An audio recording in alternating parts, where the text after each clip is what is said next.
Episode 3 of The Mandalorian was pretty awesome in my opinion, but a lot of fans have been divided since it did not focus a lot on the Mandalorian himself, on Din Djarin, especially not Grogu. In fact, Grogu has been kind of absent these past 3 episodes, aside from the fact that he used the Force in order to go get Bo-Katan in that scene in episode 2. Not much about him has been relevant in this new season. Well, that is all about to change because Carl Weathers just revealed something very interesting that is coming in episode 4 on Wednesday. He not only talked about episode 4, he also revealed its title. He just said this on Twitter, responding to a fan saying, "Yes, it's true. Yours truly directed The Foundling, and it's streaming this coming week on Disney+. This is the second time he is directing a Mandalorian episode. The first time was in season 2. This episode, however, was directed by Carl Weathers, it seems, but it was written by Dave Filoni and Jon Favreau specifically. I think the title alone is hinting that this episode is going to reveal a lot about Grogu and about Order 66. You see, in the trailer itself for The Mandalorian Season 3, everybody's been obsessed with this scene inside the Jedi Temple, where Sindralik and the others are protecting Grogu, which the footage itself seems to be from Grogu's point of view, and a lightsaber is cutting through a door. Now, the only person with a lightsaber that was against the Jedi inside the Jedi Temple was, of course, Darth Vader. The others were clones, the 501st, shooting blasters. This immediately means, of course, that the lightsaber that is cutting through that door is Darth Vader himself, coming for not only Sindralik, but coming for Grogu. However, as we have discussed multiple times, Grogu is alive. This means that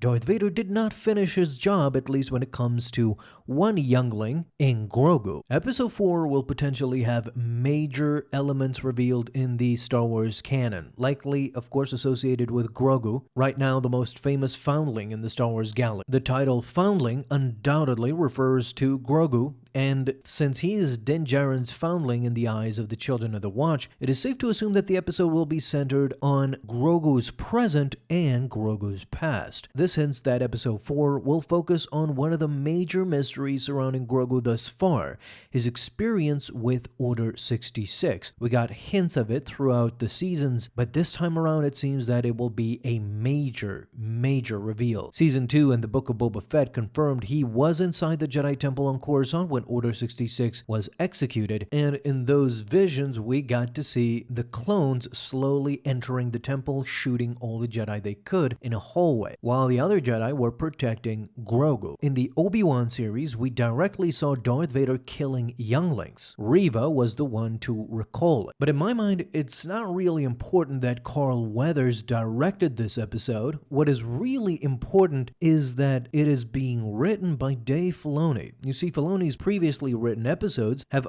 always featured big Star Wars moments, meaning important moments, such as the first time appearance of Ahsoka Tano in live action, and the first time we see Boba Fett after Return of the Jedi in Mandalorian Season 2. It is most likely that this episode written by Dave Filoni will be fairly important about Grogu's past and how he actually survived Order 66. There's been a lot of speculation as to who saved him. Was it Mace Windu who survived and then saved Grogu? Was it Anakin Skywalker himself who could not bring himself to kill Grogu? There's also been speculation that it was Jocasta Nu, who we see in the comics survived Order 66 but was killed thereafter. I myself have made a video regarding this subject specifically, and I think that definitely Anakin Skywalker, not Darth Vader, was kind of involved because the comics give us a small hint when we see Anakin crying when he recalls killing the younglings. I think that Darth Vader killing the younglings before he came upon Grogu has a significant role as to why Grogu is now alive. Why, even though Darth Vader met Grogu inside the temple and was killing Jedi left and right, he ultimately let Grogu go. It all has to do with the younglings that we see in Revenge of the Sith. Let's start from the beginning. What we don't see in the movies, we see in the comics. We know just a glimpse of what Vader went through inside the Jedi Temple by reading this comic. Issue number 7 came out, and in that time, we talked about Vader not only walking in lava, but as Ochi of Bestoon, the Sith assassin sent by Palpatine himself, was pursuing Vader, he was not fazed by this assassin. This was the power of Darth Vader. But I truly believe that even though we see comic book Darth Vader at his fullest, he is always all too powerful and at times looks undefeatable. Human Darth Vader, as he was before he suffered his injuries in episode 3 while he executed, of course, Order 66, there is a reason why Anakin with a battalion of clone troopers destroyed an entire Jedi Order, a feat that could not be done thousands and thousands of years in the making. Everybody tried, but they just couldn't. Defeating a Jedi Master alone was a hard feat by itself. Destroying an entire Jedi Order was something altogether, and that's what the original Darth Vader was able to do. Again, we cannot negate the fact, but the clones can only do so much. We all know that without Darth Vader, things would have not panned out for Palpatine if he just used the clones. So with this in mind, the future Emperor sent his new apprentice Darth Vader to destroy the Jedi and kill everybody. As we see in the first panel of issue number 7, Palpatine even asks, did he kill all of the Jedi, even the younglings? And Vader answers with all of them. Even though we see the innocent face of Anakin, right now he is turned into Darth Vader. What's worse, not only has he accepted his role as Darth Vader, but he has just done committing the worst act he could have ever done in his life, which is executing Order 66 and killing even the youngling. As Vader said, all of them. So the regretful nature of Darth Vader decades later can be seen in his mind. He remembers that day as none other. We're gonna compare Vader relaying the information that he destroyed the entire Jedi Order, even the younglings, his face in comparison with him killing the Separatist Council later on. In this panel, it shows Sidious sending his new apprentice, Lord Vader, to finally bring peace to his empire. And that meant journeying to Mustafar and destroying the Separatist Council. There inside, Darth Vader can be seen entering the chambers where Gunray welcomed Lord Vader.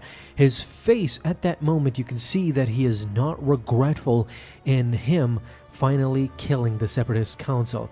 They were really his enemies even when he was a Jedi. Everybody was destroyed together with the Council and their army. You can see it in his face. He is angry and yet regretful at the same time, not because of the Separatist Council, but above his head you can see the younglings that he had just killed. His mind is still haunted by those children. If you see his face killing the Separatist Council, in the first panel where Darth Vader informs his new master that he had just killed the younglings, you can see it in his face. His eyebrows are twitching. He doesn't have that evil look that he later adopted. At that moment, he is distraught, he is traumatized, and he cannot even bring himself to speak of the horrific acts he had just done. The moment Palpatine asks, did he kill all of the Jedi and even the younglings, he gets flustered and he is at the brink of shedding a tear. Again, just look at this face. This is a face of regret. This is a face of, I cannot go back after what I have done. And it was perfectly aligned with Darth Vader on Mustafar, struggling to even move. He remembered those moments at this specific time because he never really confronted what he did. At the end, I truly believe that Vader regretted everything, that his life in servitude to Sidious was a waste of time. Sidious went on to punish him over and over, and Vader felt in the same maze that he was with the Jedi. He was not being appreciated and he was being undervalued. He essentially escaped the Jedi Order because of that, and now he was suffering the same fate again. But the regret especially yields from him killing the younglings. And issue number 7 does its best to showcase that, to show not only the sins of his past and everybody else he had killed, but every time he talks about the younglings, his face is visible. He is regretful. He was regretful back then as Anakin/Vader.